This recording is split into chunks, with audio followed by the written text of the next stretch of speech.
السلام علیکم ورحمۃ اللہ وبرکاتہ۔ ایک نئی ویڈیو کے ساتھ، نئے وظیفے کے ساتھ ہم آپ کی خدمت میں حاضر ہیں۔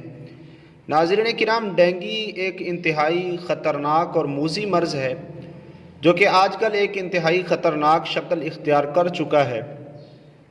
تو آج کی اس ویڈیو میں ہم آپ کو بتائیں گے کہ ڈینگی کی علامات کیا ہیں اور یہ کس طرح ہوتا ہے، اور پھر انشاءاللہ عز و جل آپ کو ایک وظیفہ بھی بتائیں گے کہ آپ اس وظیفے پر عمل کر لیں گے انشاءاللہ عز و جل آپ ڈینگی خطرناک جو مرض ہے اس سے محفوظ رہیں گے، اور اگر کسی کو ڈینگی وائرس ہو چکا ہو تو وہ بھی یہ وظیفہ پڑھنا شروع کر دے انشاءاللہ عز و جل، اسے بھی اللہ نے چاہا تو انشاءاللہ شفا جلد حاصل ہو جائے گی۔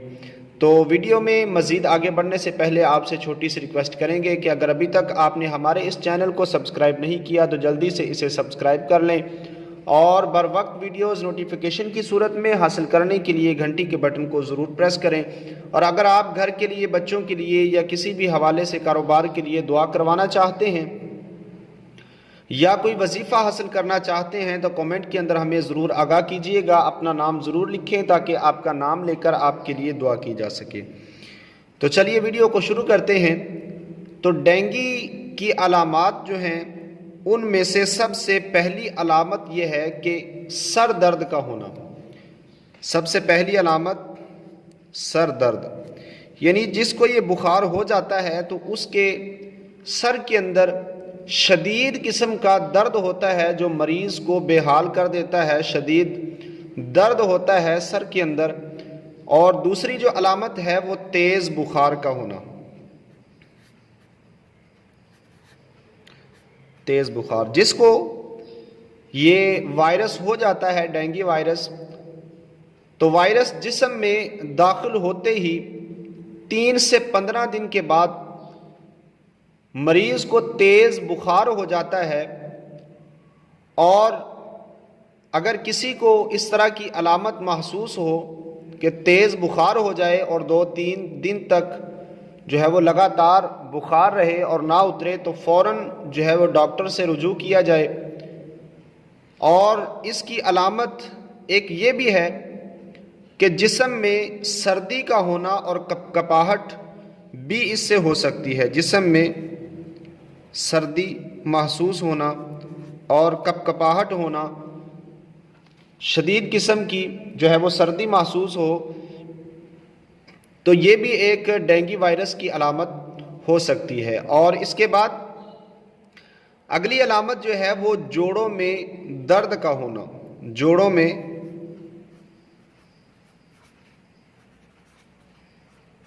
درد، جس کو یہ وائرس ہو جاتا ہے تو جوڑوں میں جو ہے وہ شدید درد ہوتا ہے، مریض کو جوڑوں میں شدید قسم کا درد کا سامنا کرنا پڑتا ہے، اور خاص کر یہ درد کمر اور ٹانگوں میں زیادہ ہوتا ہے۔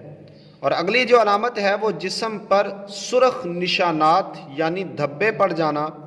جسم پر سرخ نشانات کا ہو جانا، دھبے پڑ جانا، تو یہ بھی ایک ڈینگی وائرس کی علامت ہے کہ جسم پر سرخ نشانات آ جائیں، دھبے آ جائیں۔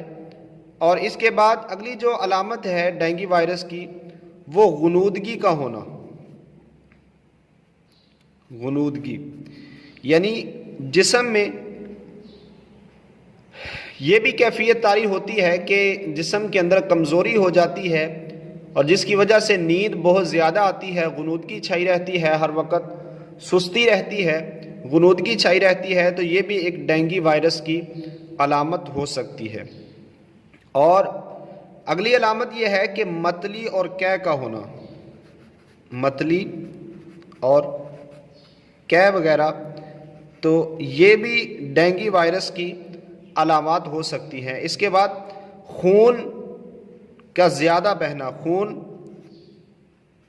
کا بہنا، یعنی جس کو یہ وائرس ہو جاتا ہے تو بسا اوقات بخار کی شدت کی وجہ سے، جب بخار شدت اختیار کر جاتا ہے تو مریض کے ناک، منہ اور مسوڑوں یا جسم کے کسی اور حصے سے خون بہنے لگتا ہے، تو یہ بھی ایک اہم علامت ہے ڈینگی وائرس کی۔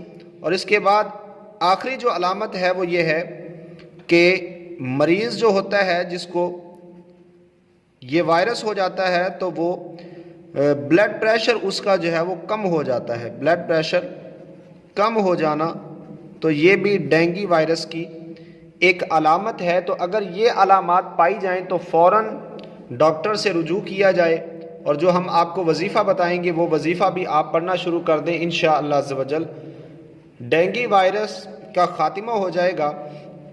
اور اس کے لیے احتیاطیں ہمیں کیا کیا کرنی چاہیے؟ تو سب سے پہلی جو احتیاط ہے کہ کہیں پر پانی کھڑا نہ ہونے دیں. کہیں پانی کھڑا نہ ہونے دیں، کیونکہ یہ جو وائرس ہوتا ہے یہ گندا پانی جو ہوتا ہے اس میں تو ہونا ہی ہے، لیکن اگر صاف پانی بھی کہیں پر موجود ہو تو صاف پانی کے اندر بھی یہ وائرس، یہ مچھر جو ہے پیدا ہو جاتا ہے.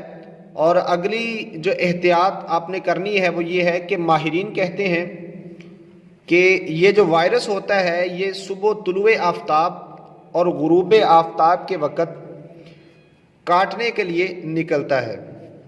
تو یہ جو اوقات ہیں تو ان اوقات کے اندر کم سے کم گھر سے باہر نکلا جائے غروب آفتاب اور طلوع آفتاب، یعنی جس وقت سورج نکلتا ہے اس وقت، اور جب سورج غروب ہوتا ہے مغرب کا وقت ہوتا ہے تو اس وقت یہ مچھر زیادہ نکلتا ہے، کاٹنے کے لیے باہر نکلتا ہے. تو ان اوقات میں گھر سے باہر کم سے کم نکلیں. اپنے بچوں کو بھی گھر سے باہر ان اوقات میں جو ہے وہ نہ نکلنے دیں، اور اگر مجبوراً نکلنا پڑے تو پھر اس کے لیے دوائی وغیرہ ہاتھوں پر پاؤں پر جو ہے وہ لگائیں یا جرابیں پہنیں. تو یا پھر ناریل کا تیل جو ہے وہ اعضاء پر استعمال کریں تو انشاءاللہ عز و جل اس سے بھی ڈینگی وائرس جو ہے وہ قریب نہیں آئے گا. تو اگلی جو احتیاط کرنی ہے وہ یہ ہے کہ جو باہر سوتے ہیں صحن میں یا چھت وغیرہ پر تو وہ مچھردانیاں استعمال کریں. مچھردانیوں کا استعمال کریں تو انشاءاللہ اس سے بھی حفاظت ہوگی. مچھردانیوں کا استعمال. تو یہ کچھ علامات تھیں، احتیاطیں تھیں جو ہم نے آپ کو بتائیں کہ اگر ڈینگی وائرس یہ علامات پائی جائیں تو یہ ڈینگی وائرس کی اہم علامات ہیں کہ جس کو وائرس ہو جاتا ہے تو عموماً یہ علامات جو ہیں وہ ظاہر ہوتی ہیں. تو اب چلیے وظیفے کی طرف کہ اگر آپ ڈینگی وائرس سے بچنا چاہتے ہیں تو آپ روزانہ اللہ پاک کا ایک اسم گرامی ہے مہیمن، تو آپ نے یا مہیمن، اللہ تبارک و تعالیٰ کا صفاتی نام ہے یا مہیمن. آپ نے اس اسم پاک کا وظیفہ کرنا ہے. اس وظیفے کو کرنا کس طرح ہے؟ روزانہ آپ نے پڑھنا ہے 29 مرتبہ، 29 مرتبہ آپ نے اس اسم پاک کو روزانہ پڑھیں، یا مہیمن یا مہیمن یا مہیمن. اور جس کو یہ وائرس ہو جائے تو وہ بھی پڑھنا شروع کر دے روزانہ 29 مرتبہ. تو انشاءاللہ عز و جل اللہ پاک کی رحمت سے آپ ڈینگی وائرس سے محفوظ رہیں گے. اور یہ وظیفہ اپنے بچوں کو بھی ضرور یاد کروائیں، گھر والوں کو یاد کروائیں. روزانہ 29 مرتبہ یا مہیمن یا مہیمن یا مہیمن اس اسم پاک کا ورد کریں، اور آپ خود بھی کریں، اپنے بچوں کو بھی یاد کروائیں، اور دوسرے مسلمان بھائیوں کو خیر خواہی کی نیت سے آپ ضرور جو ہے وہ یہ وظیفہ بتائیں. انشاءاللہ عز و جل ڈینگی وائرس سے آپ کی حفاظت ہوگی. اگر آپ اللہ نہ کرے اس وائرس میں مبتلا ہو چکے ہیں تو انشاءاللہ عز و جل جلد ہی اللہ تبارک و تعالی آپ کو اس وائرس سے نجات عطا فرمائے گا. اللہ پاک سے دعا ہے کہ جو مسلمان جہاں کہیں بھی بیمار ہیں اللہ پاک سب کی حفاظت فرمائے، سب کو صحت کاملہ عاجلہ نافعہ عطا فرمائے. تو امید کرتے ہیں آپ کو ہماری ویڈیو اچھی لگے گی. ویڈیو اچھی لگے تو اس کو لائک اور شیئر ضرور کیجیے گا. ملتے ہیں نئی ویڈیو کے ساتھ، تب تک کے لیے ہمیں اجازت دیجیے. اللہ حافظ.